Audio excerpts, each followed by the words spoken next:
Well, in the Rakaia Gorge, there's a sheep farm that's hosting international people, and they're paying very well for the privilege.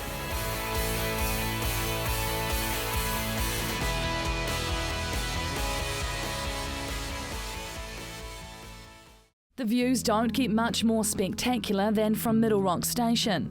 An hour's drive west of Christchurch, Middle Rock nestles in the Rakaia Gorge, with panoramic views of the Mount Hutt Range. Now family since its creation, with owners Lynn and Bruce now currently running the farm with daughter Charlotte and her husband Vince. This is the high country at its most authentic. Hardly surprising that Lynn made the decision to open the farm to visitors. We were farming, and even though I was helping Bruce, I think I just needed more stimulation. People came in wanting to look at gardens. That lasted a couple of years, and I could see that that market was more than satisfied, and we needed to have a point of difference. So that's when we began offering the farm tour. The farm tours are personalised for each group of visitors and range from short coach tours, morning or afternoon teas, through to 3-hour-long explorations of the farm, including lunch at the homestead with the family provided. This group of mainland Chinese visitors are being taken on an extended tour of the farm, including sheepdog mustering. Daughter Charlotte explains sheepdogs are used on the farm. To use dogs too much because we don't want to stress the sheep too much. But I will show you how I use the dogs and how the sheep respond to them. But fingers crossed, huh? We'll see how it goes. You never know. He has disembarked from the coach. Charlotte takes the time to introduce the dogs to the visitors. A heading dog. A heading dog is not supposed to bark. It's supposed to be supposed to. But they move the sheep by looking at them. So comes ready for work and really good at work by about 3 years old or 4 years old maybe. Before that, too young. Introductions over, sets the dogs to work mustering the sheep.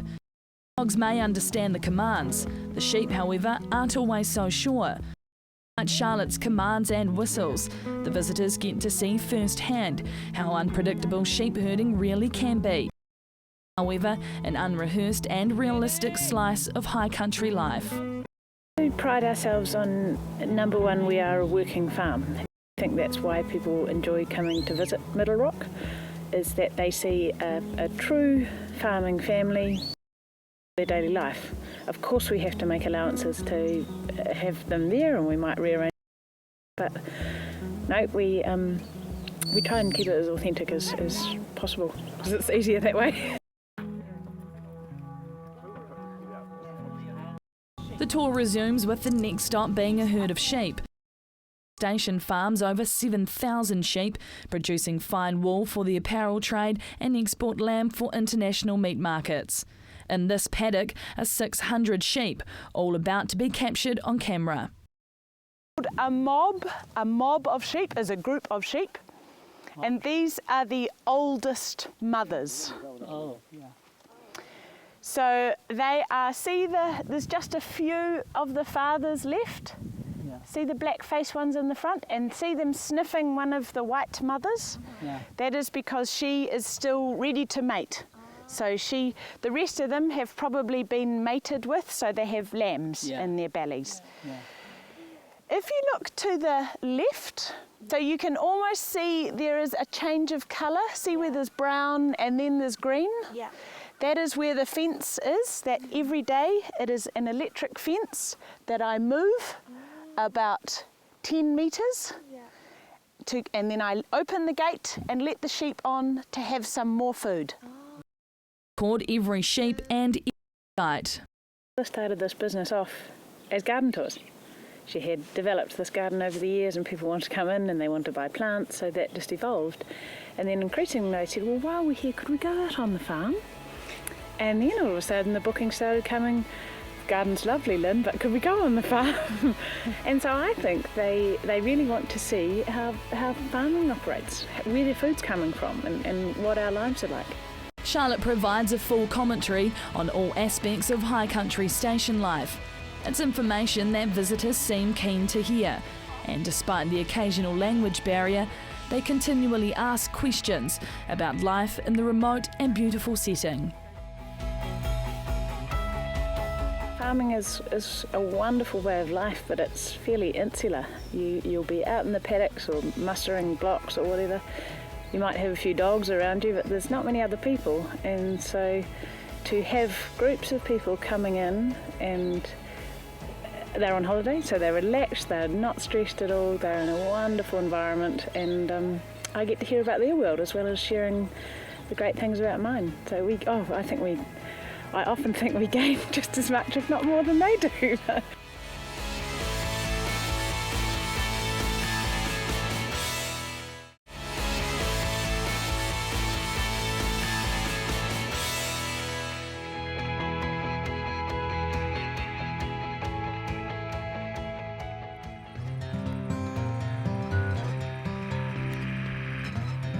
On New Zealand farms, there's my mother, my father and me. So no other staff or anything. We have 1 week a year, we have the men come in to shear the sheep. We have about 6 shearers, 6 men come and do that. And another 6 people, they could be women, another 6 people come to sort out the wool. Just my father and myself. Commentary isn't limited to just family matters and day-to-day farming concerns. The evolving story of farming at Middle Rock tells a tale familiar to farms around New Zealand. In the mid-1980s, the then Labour government moved supplementary minimum prices, or SMPs, reducing farm incomes dramatically, in some instances forcing farmers off the land. It was a very difficult time.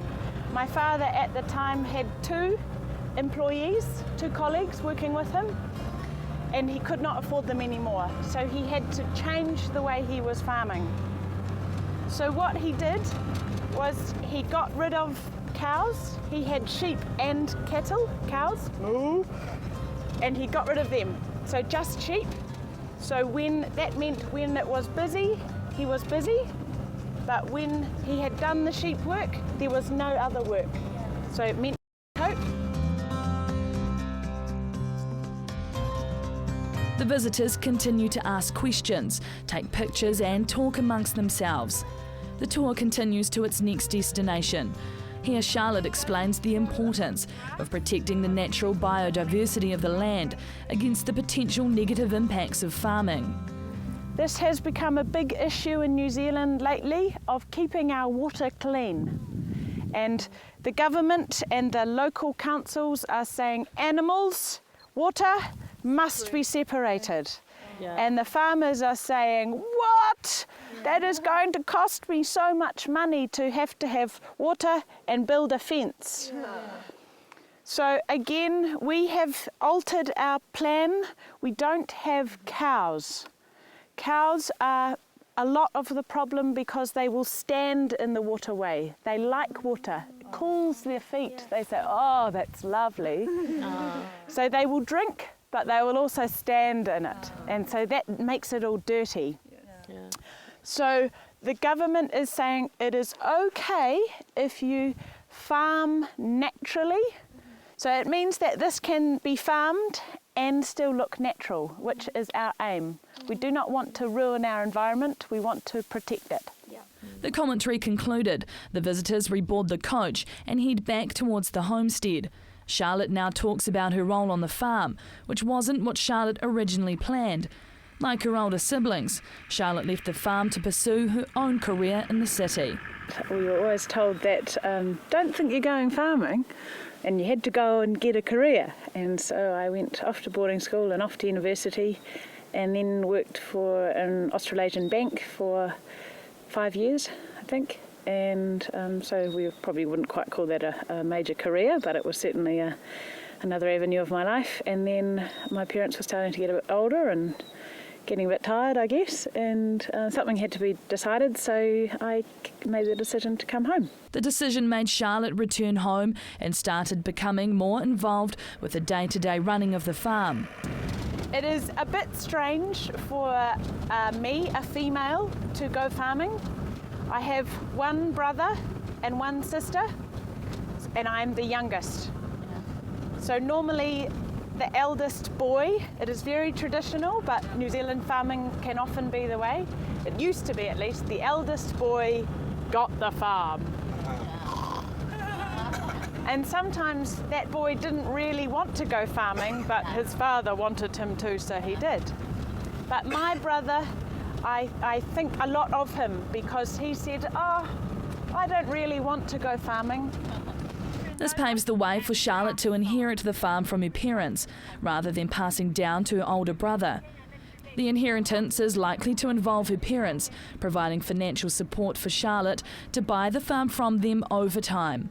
High country stations are expensive real estate, and that's without the cost of the livestock, machinery and equipment. I earn about the minimum wage, not very much money at all.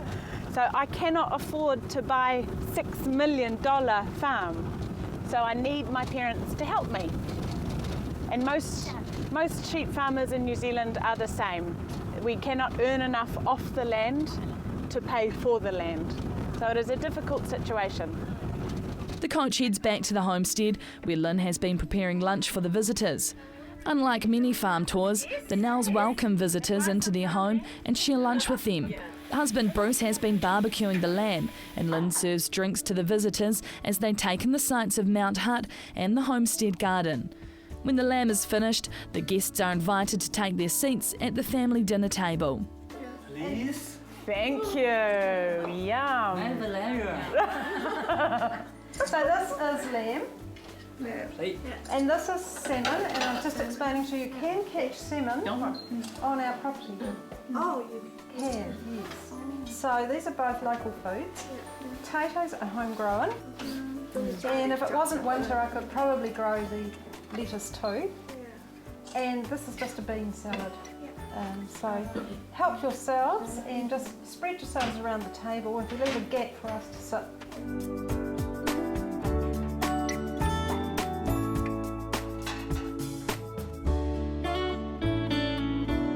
The Nells sit down to enjoy lunch with their guests and answer their questions about life on a high country station.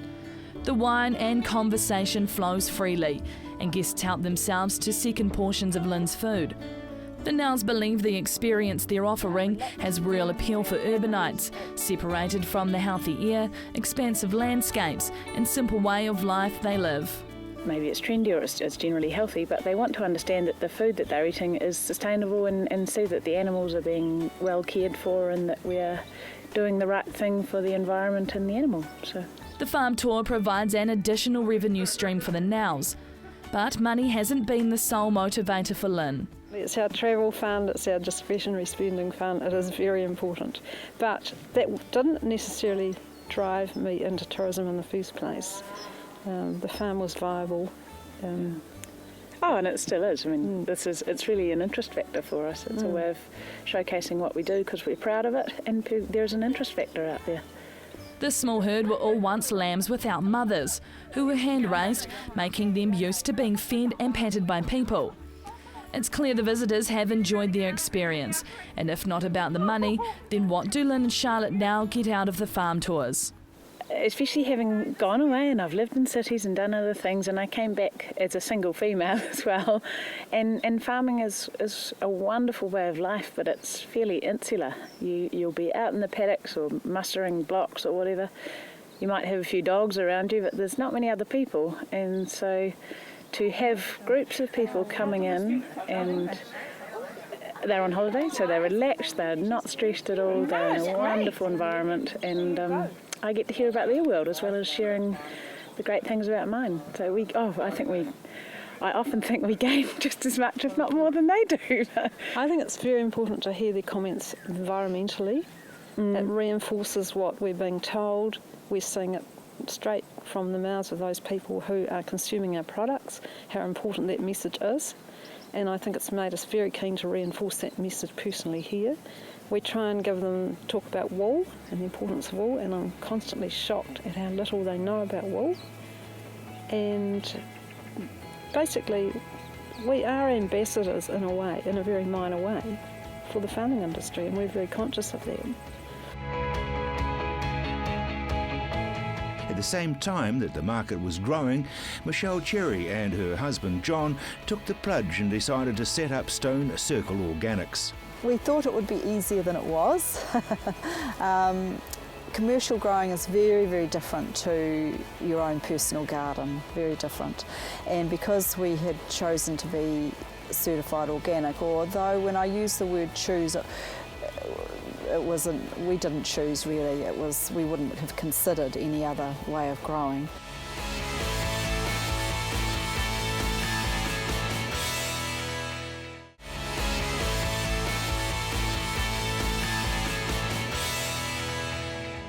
A stone circle not far from Amberley. It's rare because the operation is called Stone Circle Organics. Organics have certainly come of age, and consumers are now demanding them rather than just wanting them.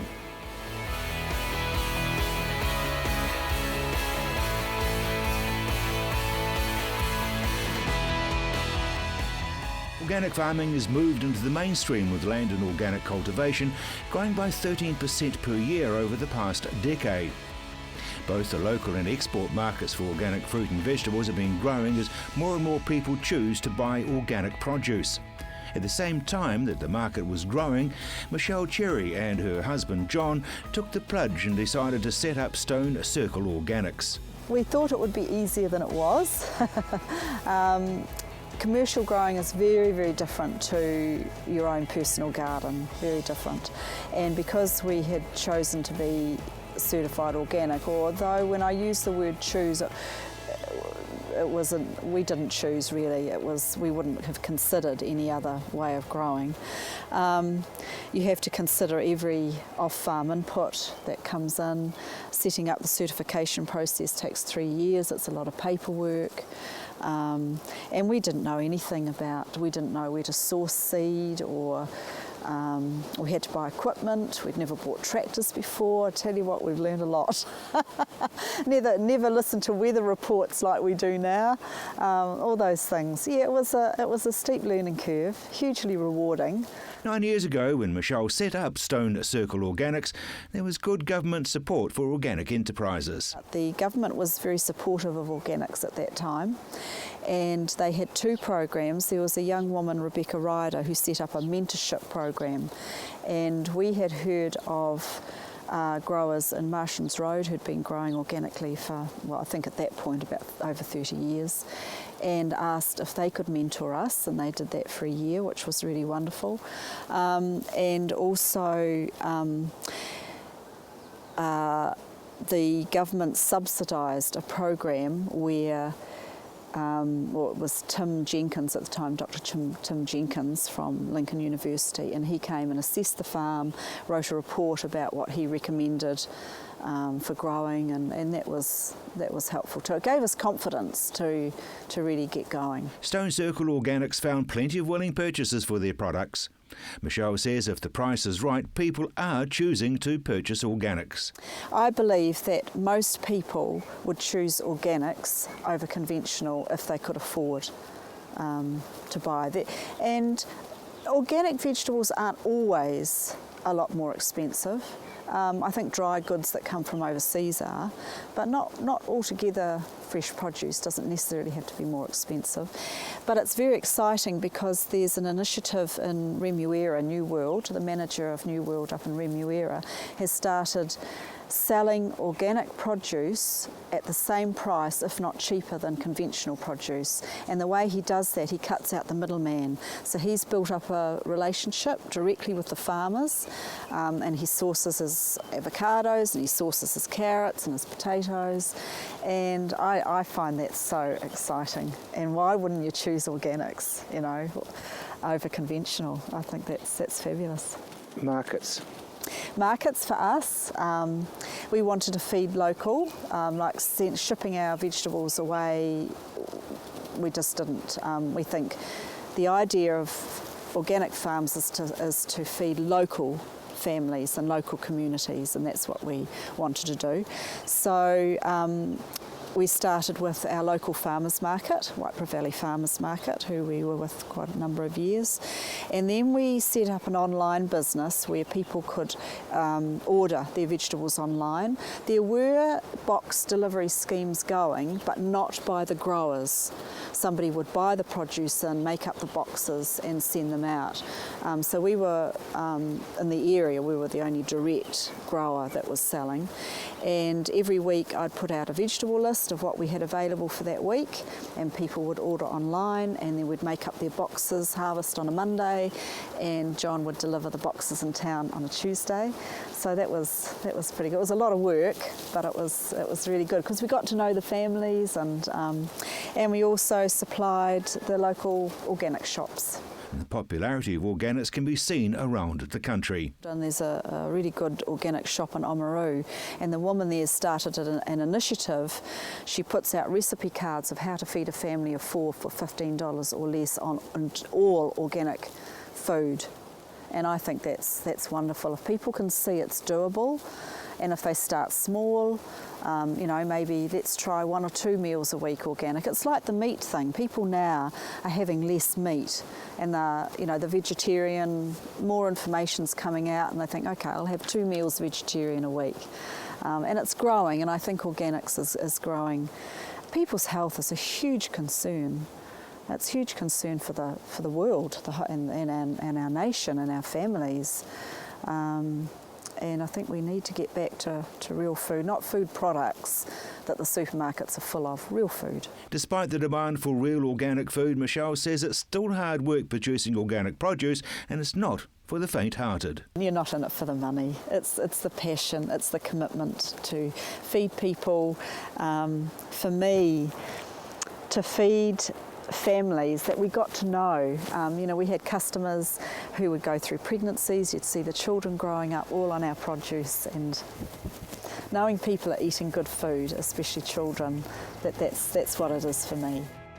And that's our High Heels in the High Country. Rural women making a big impact on the farming scene.